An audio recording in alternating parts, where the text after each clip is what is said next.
शहजादी तितली और नन्हा शाहज़ेब। एक दिन एक खूबसूरत बाग में एक प्यारी सी तितली जिसका नाम शहजादी था खुशी खुशी फूलों के बीच उड़ रही थी। तितली को फूलों के रंगों और खुशबुओं से बहुत मोहब्बत थी। वो रोज़ बाग में आती और मुख्तलिफ फूलों के ऊपर बैठकर खुशबू का मज़ा लेती। इस बाग के करीब ही एक छोटा सा घर था जहाँ एक नन्हा बच्चा शाहज़ेब अपनी उम्मी अबू के साथ रहता था। शाहज़ेब अभी बहुत छोटा था और इसे दुनिया की हर चीज़ अजीब और दिलचस्प लगती थी। वो अक्सर अपनी तुतली ज़ुबान में कुछ कहने की कोशिश करता मगर ज़्यादातर समझ नहीं आता कि वो क्या कहना चाहता है। एक दिन शहजादी तितली अपनी रोज़मर्रा की सैर पर निकली और उसने देखा कि एक नन्हा सा बच्चा बाग में अपनी उम्मी के साथ खेल रहा है। तितली ने सोचा, अरे ये तो कुछ नया है, देखो तो सही ये क्या चीज़ है। तितली ने करीब जाकर देखा कि शाहज़ेब अपनी उंगलियों से ज़मीन पर कुछ बना रहा है और अपनी ज़ुबान में कुछ बड़बड़ा रहा है। तितली ने सोचा, ये नन्हा बच्चा तो बड़ा मासूम है, मैं ज़रा उसके साथ मजाक करती हूँ। तितली ने उड़ते हुए शाहज़ेब के ऊपर झपटा मारा और उसके नाक पर बैठ गई। शाहज़ेब ने अपनी नाक पर अचानक कुछ महसूस किया तो इसने फ़ौरन अपना नन्हा सा हाथ नाक की तरफ ले जाकर तितली को पकड़ने की कोशिश की मगर तितली तो बहुत तेज़ थी। वो फ़ौरन उड़ गई और शाहज़ेब को बस हुआ ही हाथ आई।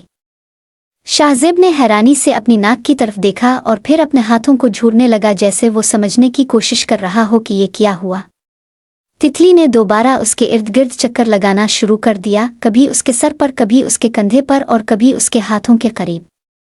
शाहज़ेब की कोशिश होती रही कि वो तितली को पकड़े मगर तितली बड़ी चालाक थी, वो हमेशा आखिरी लम्हे में उड़ जाती।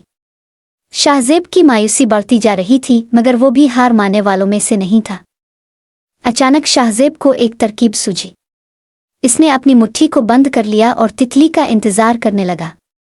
तितली ने जब देखा कि शाहज़ेब हल नहीं रहा तो इसने सोचा, शायद ये बच्चा थक गया है, अब मैं आराम से इसके हाथ पर बैठ जाती हूँ। जैसे ही तितली शाहज़ेब की मुट्ठी के करीब आई, शाहज़ेब ने फ़ौरन अपनी मुट्ठी खोल दी और तितली को पकड़ने की कोशिश की मगर तितली फिर भी निकल गई। शाहज़ेब की हैरानी और बढ़ गई, इसकी आंखें हैरत से और भी बड़ी हो गईं। इसने दोबारा कोशिश की मगर तितली हर बार उसके हाथों से फिसल जाती। बिलाखिर तितली ने शाहज़ेब के कान के पास जाकर सरगोशी की, मैं तुम्हें पकड़ने नहीं दूंगी, तुम जितनी कोशिश करो। शाहज़ेब ने यह सुनकर अपने कान को पकड़ने की कोशिश की मगर तितली ने एक बार फिर उड़ान भरी और बाग के दूसरे कोने में जाकर बैठ गई। शाहज़ेब ने आखिरकार अपनी नाक को पकड़ लिया, जैसे इसे समझ आ गई हो कि तितली के साथ ये खेल ख़त्म हो चुका है। वो अपनी माँ की तरफ देखकर मुस्करा दिया और तितली के पीछे दौड़ने लगा मगर तितली तो अब जा चुकी थी कहीं और फूलों के दरमियान खुशबू सूंघ रही थी। शाहज़ेब ने बाग में घूमते हुए कई और कोशिशें की मगर तितली इसे पकड़ में नहीं आई। बिलाखिर वो थक कर ज़मीन पर बैठ गया और अपनी नाक को सहलाने लगा। तितली ने यह मंजर दूर से देखा और मुस्करा दी। ये बच्चा कितना मासूम है, तितली ने दिल में सोचा और फिर से उड़ान भरी अपने अगले मुक़ाम पर जाने के लिए। अगले दिन शाहज़ेब फिर बाग में आया और उसने एक और तितली को देखा। उसके दिमाग में फ़ौरन कल की तितली का ख्याल आया और उसने दोबारा पकड़ने की कोशिश की मगर एक बार फिर नाकाम रहा। और यूं शाहज़ेब और तितली के दरमियान रोज़ाना की एक नई कहानी शुरू हो गई, जहां तितली उड़ती रहती और शाहज़ेब इसे पकड़ने की कोशिश करता रहता। आखिरकार शाहज़ेब ने सीख लिया कि तितली को पकड़ना नामुमकिन है लेकिन इसे देखना और उसके साथ खेलना बहुत मज़े का है।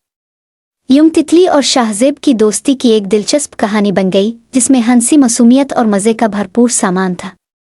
और तितली के साथ खेलने से शाहज़ेब को ये भी सीखने को मिला कि कभी कभी ज़िंदगी में चीज़ें सिर्फ देखने और एंजॉय करने के लिए होती हैं, उन्हें हमेशा पकड़ना ज़रूरी नहीं होता।